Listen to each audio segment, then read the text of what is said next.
What's up, everyone, and happy holidays. This is Says. I'm an atheist, I'm a skeptic, and this is Dennis Prager, and he wants to talk about the consequences of secularism. I don't know where he's going with this.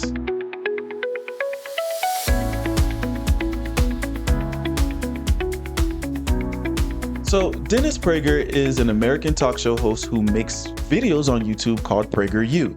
Now, the video that we're covering today is him talking about how secularism has consequences, and from the looks of it, dire consequences. I think he may have a misunderstanding of what secularism is, but we won't know until we get into it. So let's go. If we don't get our rights from God, who do we get them from? Man. But guess what? If man gives you your rights, man can take them away. God can do that too, and he has. There's a Pharaoh in the book of Exodus who would love to have a conversation with you.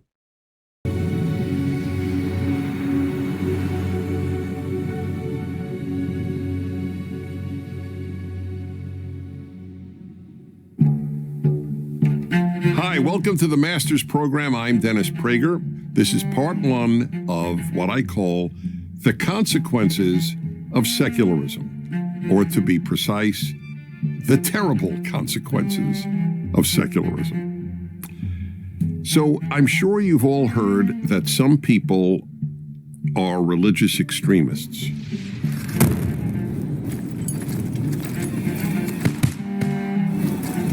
Have you ever heard of secular extremists or secular extremism? No. And you know why? Because the general modern belief is you can be too religious, but you can't be too secular. It's like being too rich or too happy or too healthy. You can't be too secular. So I don't exactly know what he means by too secular, but what jumps off the top of my head is that it depends on the context. Because if somebody just lost their life, I can see how you can be too happy about that outcome. So if you're religious and you're having a conversation with someone else who's also religious, I can see how you can have too secular of a viewpoint about whatever it is you guys are talking about. But if you're already secular, I don't know how you can be too secular. I don't know how you can be too removed from religion. You're gonna have to help me out here, Prager. But it's not true. If society gets too secular, it ends. That's right, it ends. It is the end of the civilization as we have known it. It is a catastrophe. I find it incredibly disingenuous to talk about how negative and disastrous secularism is, and then putting up clips of people protesting and doing violent things to try to make a correlation there. That not looking too good for you, Prager. At the time of this video and a secular Iran, I would prefer a secular Iran. So I'm not making the case for anything but the bases of Western civilization. They have been based on the God of the Bible, Judeo-Christian values. How often have you heard, believe me, if you went to college, you heard this, more people have been killed in the name of God or in the name of religion, and they're specifically usually referring to Christians killing all sorts of people and so on. Christians have killed people, and they've done some terrible things. There's no question about that either. As a Jew, I particularly know that. I've written, one of my books is on anti-Semitism. It has a big chapter on Christian anti-Semitism. By the way, for the record, it has a big chapter on left-wing anti-Semitism. It has a big chapter on Islamic anti-Semitism. This has not been a monopoly of Christianity. But let me give you an example of how exaggerated things are. You know how often people give the example of the Spanish Inquisition? Oh, Christianity, oh my God, the number of people it has killed. The Inquisition and the Crusades. You know how many people were killed in the 250 years of the Spanish Inquisition? About 3,000. Now, every one of those deaths is a horror. That's true. But let's keep it in perspective. That's about 12 a year. That's not exactly what we call genocide. You know what I do consider a genocide? Flooding the whole world. You know what else I consider a genocide? Having your Hebrew people go to a land, utterly destroy it, the men, the women who have known men, and the little boys, and taking the little girls for themselves. I consider that a genocide. Just gonna overlook that. I mean, but to be fair, I don't know if you take the Bible as historically accurate, but I'm just gonna put that out there just in case. People don't know that, though. The greatest genocides of the 20th century, and indeed of basically of history, occurred in the 20th century, and virtually every one was caused by a secular regime. How often have you learned that at high school or college? The answer is never. They never tell you that. In fact, they probably don't even discuss these genocides. Yes, communism is responsible alone for about 100 million non-combatants, just civilians, being starved, tortured, shot, beaten, frozen. Communism is a secular doctrine. It was an anti-religious doctrine. It's funny that he says that because once it's anti-religious, it's no longer secular. Secularism and anti-religion are not the same thing. Secularism is non-religious and it's the separation of church and state. That's it. Anything beyond that is not secularism. So yes, he can say that communism is a doctrine for secular. I'm sorry. He can say that communism is a secular doctrine. He can say that all day. But the reason why that's the fact, it's because communism is atheistic and materialistic at its core. That's it. That is all. Once something gets violent due to somebody's beliefs or lack of beliefs, it's no longer secular at all. Not even a little bit. Nope. The first thing that communist regimes did in almost any country was to kill the clergy. When Lenin came to power and then Stalin, Russian Orthodox priests were murdered in the thousands. Churches were either converted into some communist building or just destroyed. That's the first thing that communist regimes have done almost everywhere they took over, was destroy religion. Nobody talks about that. It's as if these 100 million people don't matter. You know, Stalin said, at least it's attributed to Stalin, he said, "Oh, one death is a tragedy, a million is a statistic." I don't care what Joseph Stalin said, and let me tell you why. Joseph Stalin was a communist who was anti-religious. He oppressed religious people for his own gain.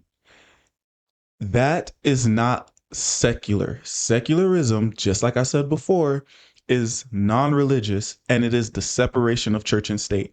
This is the only reason that you can call Joseph Stalin a secularist. That's the only reason you can call him that. But again, once you start oppressing people, once you start doing people harm, once you start punishing people for their beliefs, it's no longer secular. I'm gonna need you to understand the difference, Mr. Prager.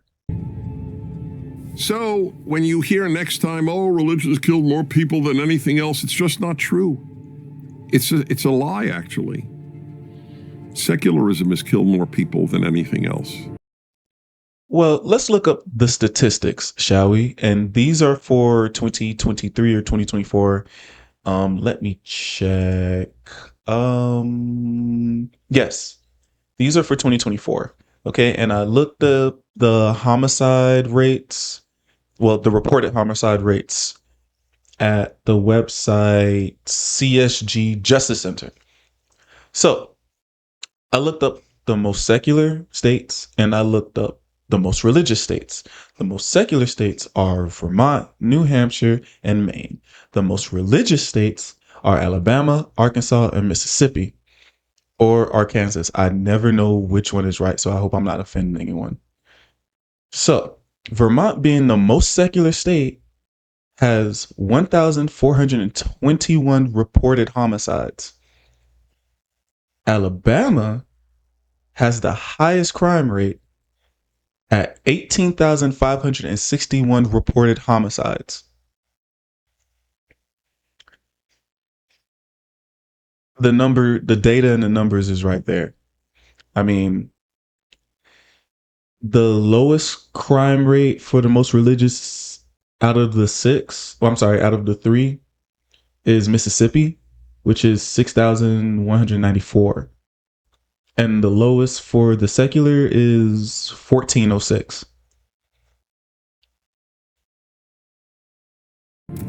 I'd like to read to you from Douglas Murray. Douglas Murray is not a religious man, to the best of my knowledge. He's a major thinker, a British thinker, and he has written a very powerful work, The War Against the West. The Christian faith has an uncommonly long tradition of opposition to slavery.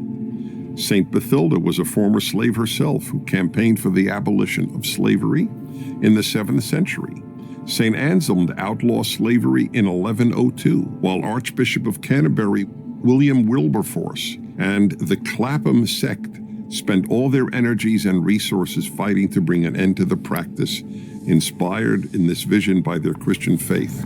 And again, I'm a Jew telling you this. I have no axe to grind here. My axe to grind is what is true. That's my biggest axe, just as a general statement.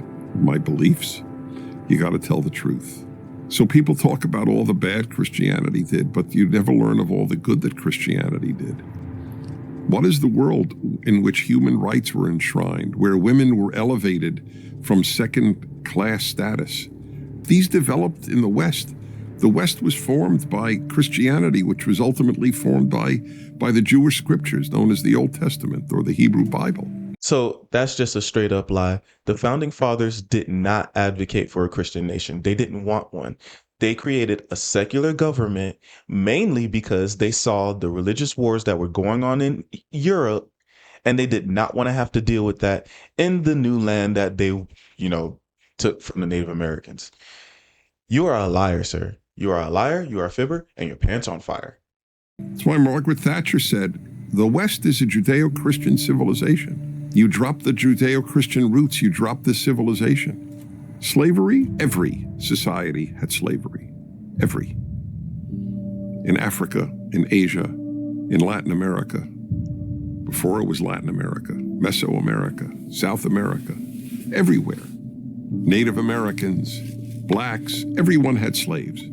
Muslims had an immense number of slaves. So the question is not who had slaves, not what country or nation or civilization had slavery. What nation or civilization abolished slavery? And the answer was the Christian or Judeo-Christian one of the West. So France abolished slavery in 1315, and they were Catholic at this time. And Spain abolished slavery in 1542, and they were also Catholic. Where was Christianity? Y'all kind of late. If Judeo-Christian values were as good as you're trying to make it seem, then there would have been no slavery to abolish to begin with. This would not have been a thing. So... And now on to consequences of secularism. Let's begin with numbers killed. If you care about human beings, why would you not care about what happens when you kill the fundamental bases of the idea that human beings are precious, which I'm going to come to? The very notion that human beings are precious is a fairly rare ideal, which emanates, again, from the Judeo-Christian world. What? In what way?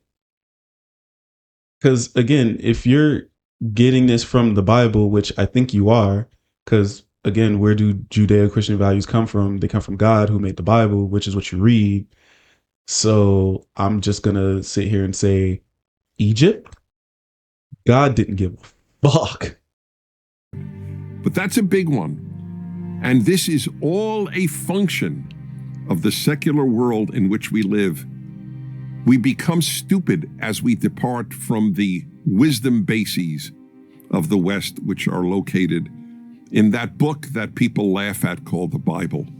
So let me give you a number of the absurd ideas to vindicate the line when people stop believing in God, they don't believe in nothing, they believe in anything. So here are a few. Men give birth.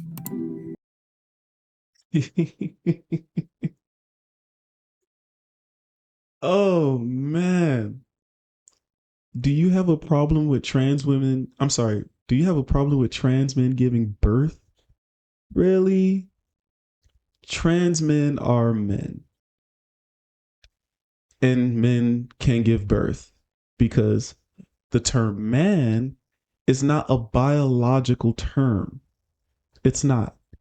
Female and male are biological terms. Man and woman are not biological terms. They're social terms, which means that they can be changed, which means that they can be altered. Gender and sex aren't the same thing. Please understand that. So, yes, men can get pregnant based off of what I just said. Men don't give birth. If men give birth, why do we only know this now? Why didn't all the scientists of history know that? Did we just discover that men give birth? How did they miss it for all of these centuries? How did every single great doctor and biologist of the past miss it? Isn't that remarkable? We've now discovered that men give birth. It's an absurdity. Do trans men give birth? Fine. So then say trans men, don't say men. The reason why we say trans men are men is because the word trans is an adjective. It's describing the type of man. Just like there are big men, just like there are short men, just like there are black men, just like there are white men, and every other man in between. It's just an adjective. If you see a group of men, you would say, hello, gentlemen. You're not going to say hello, gentlemen and trans man. Like, you're not going to do that. And if you do, you're being an asshole because they're all men. Do you not understand grammar, Mr. Prager? Yeah, that's the way the New York Times and other secular institutions have decided to spell Latinos, people of Latin descent. Not as Latinos, but as Latinx, Latinx. When I first heard it, I thought it was a Latin Kleenex. Latinx. Think about that. Are there any Latinos who uses it? Do you think anybody in Argentina or Colombia or Brazil says Latinx? This is weird. This is very weird. I don't understand why this bothers you so much. You're literally laughing off your frustration. Like, if somebody wants to be called Latinx instead of Latino or Latina, then that's their prerogative. I actually think it sounds pretty cool. But I mean, if we're going to go into the silly things that secularists believe in, isn't there a verse in the Bible where God spoke to a man through a donkey? You believe in a talking donkey. What other absurdities of our time? Oh, yes, here's a beauty. Racial segregation is anti-racist. Opposition to racial segregation is racist. Proof? Columbia University, which I attended. Columbia University has an all-black dorm. An all-black dorm. That's racial segregation, isn't it? Ah, are religious Christians and Jews for that? No, they're not. Now, there are secular people who oppose it, but virtually everybody who agrees with it is secular.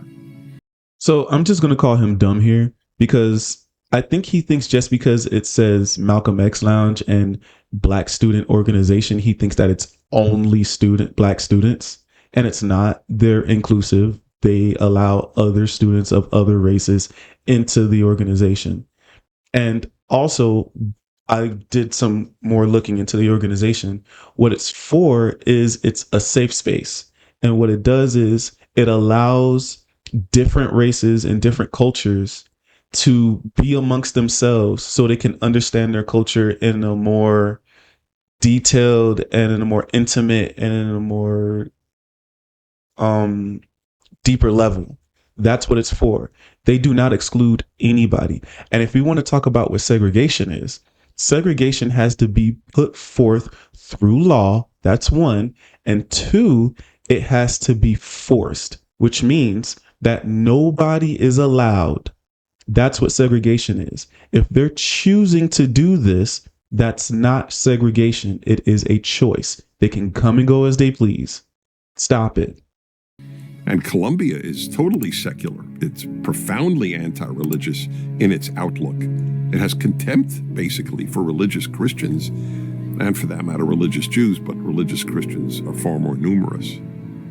And if you oppose an all-black dorm, you're the racist.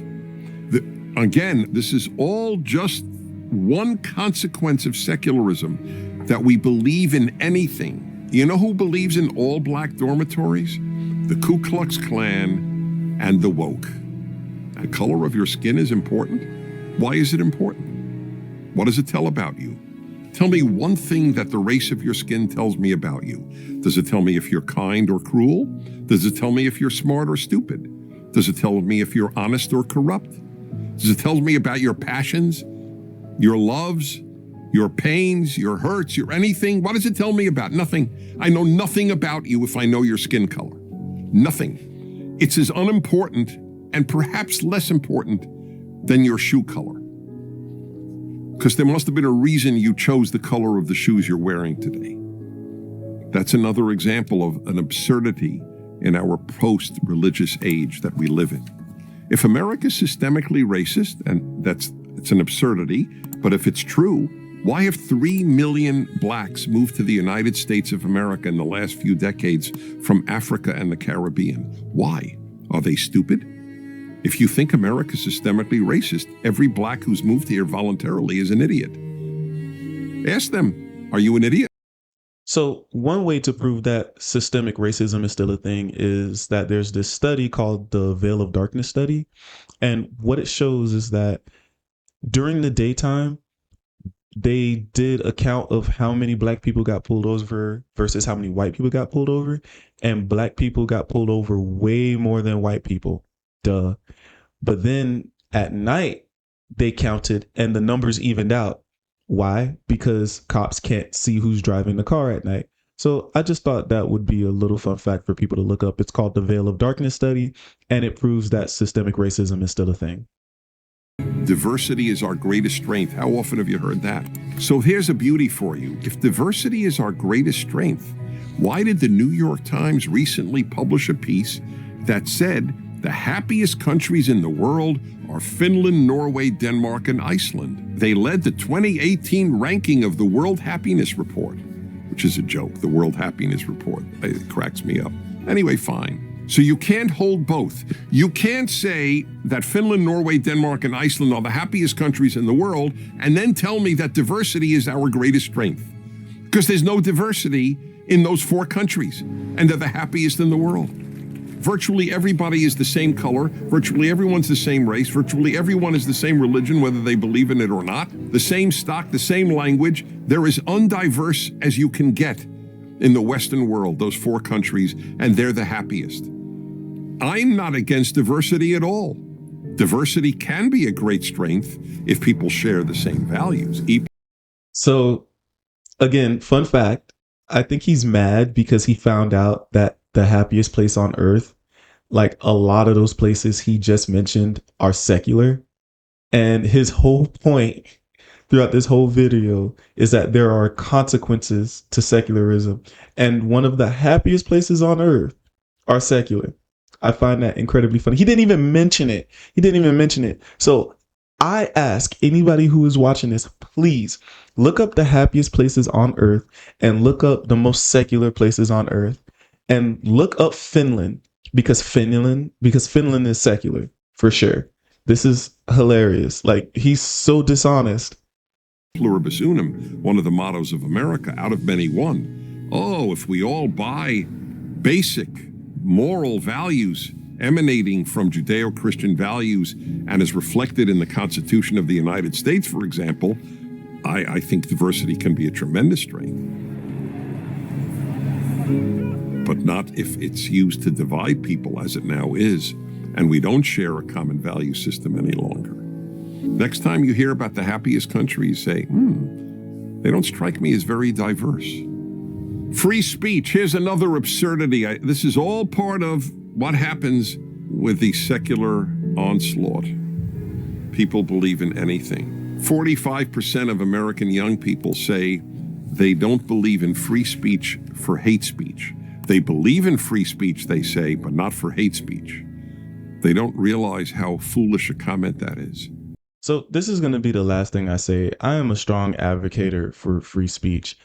Even if it's hate speech, I will fight for your right to say whatever it is you want to say until it incites violence. If your words put anyone else's life in danger, you should be silenced. But with that being said, this is only part one. This video is 44 minutes long and I still have more to do, but I'm going to push this out as part one and there's part two is going to be coming soon. So with that being said, thanks for watching.